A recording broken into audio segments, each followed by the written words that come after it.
All the action packed in 180 minutes.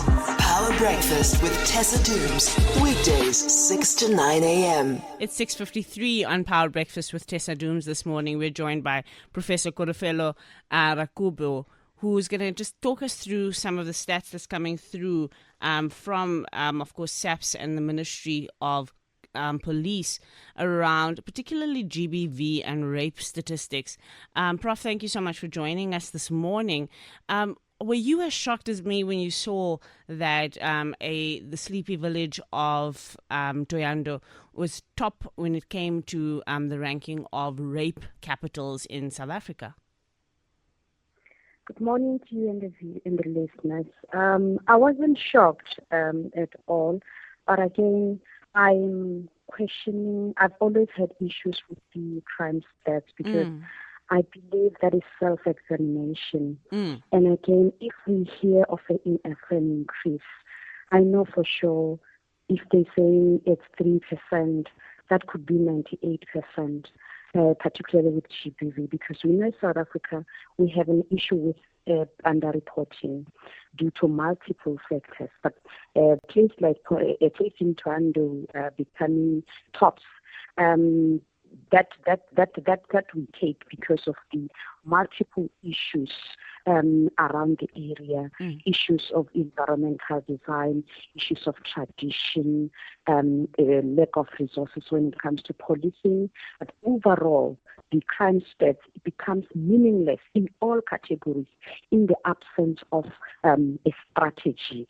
If I were to ask you, which strategy is South Africa using to show decrease or increase, so that we can always reflect on that strategy to assess where we're getting it right, where we're getting it wrong.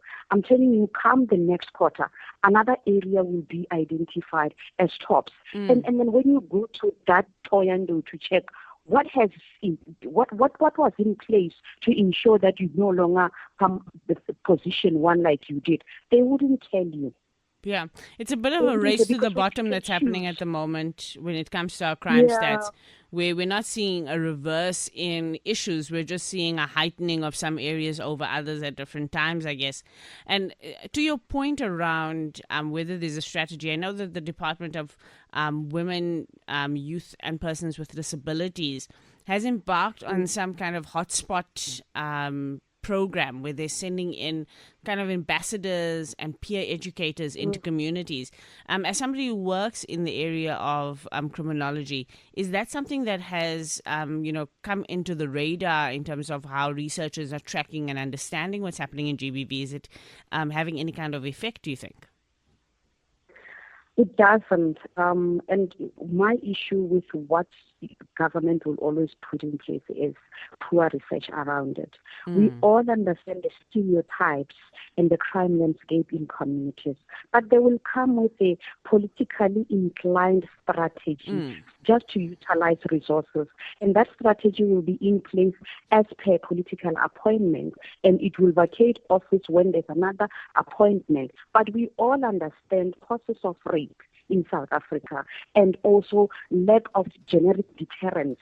What is South Africa's stance, deterrent stance when it comes to rape? What's going to happen to you that is going to scare the next person? We all know of cultural issues, the stereotypes and all that are playing a huge role in perpetuating level of GBV, lack of education and many other factors. But come the strategy, people will be placed here and there called peer educators that also hold certain beliefs around GBV that will even scare victims away, just like what is happening in SAPS. You find certain police officers holding certain stances around a female coming to report or a male coming to report. So then we are moving in circle. We are not even winning because our strategies are politically inclined and don't tap into the real issues.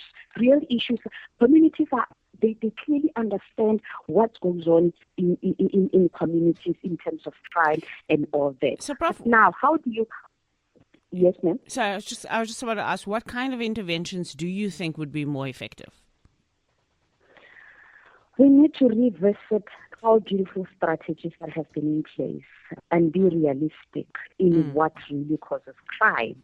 And as they always call for whole of community, whole of government approach, and make sure that works, because when we now tap into policing, we leave behind the particular important aspects, your social development, societal issues, right, psychological issues that perpetuate level of criminality. But then when it comes to prevention, we don't take those into consideration that, okay, police officers cannot handle poverty or deal with poverty, but they have to now police as the eradication of poverty. But then our strategy should be holistic. So for quite some time, they've been talking of the integrated violence and crime prevention strategy, which calls for whole of government, whole of society approach. Then we're still waiting to zoom into it to check how effective it's going to be, because when you bring in a GBV mechanism, GBV prevention mechanism, one always check, what about child-headed households? Because that also is going to increase or tap into particular crime to increase. And when it's neglected, we're going to move in second and go back and address that issue that we've neglected, right? So our strategy should have that understanding in mind, that one approach cannot work, and we are highly reactive as the country. No, absolutely. Prevention is better than cure, and I do not think that we've had really good preventative strategies. But I like the idea of localizing the responses to this and understanding it at that granular level. But thank you so much. That's Professor Kholofelo Rakubu, who is a criminologist and was just helping us understand the crime statistics, particularly as it relates to GBV. The time now is 7 o'clock, time for the news at the top of the hour.